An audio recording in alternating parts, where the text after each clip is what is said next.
আজকের ভূমিকম্পনের উৎপত্তি স্থল হল নরসিংদীর মাধবদী থেকে।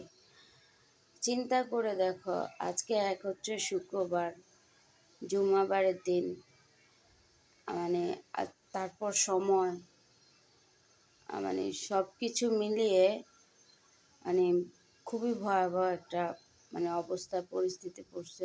বাংলাদেশে সবাই খুব ভয় পেয়ে গেছে আজকের এই ভূমিকম্পনে। পুরো বাড়িটাকে পুরো ইয়েটাকে নাড়ায় ফেলছে।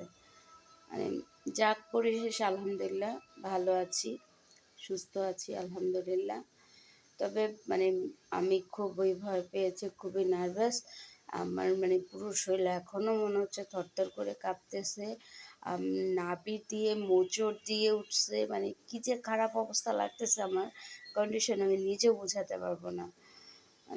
কি বলবো, আল্লাহ তুমি সবাইকে হেফাজত করো এবং সবাইকে সহি সালামতে রাখো। এই দোয়াই আমরা একে অপরের জন্য করে থাকি। আমিন।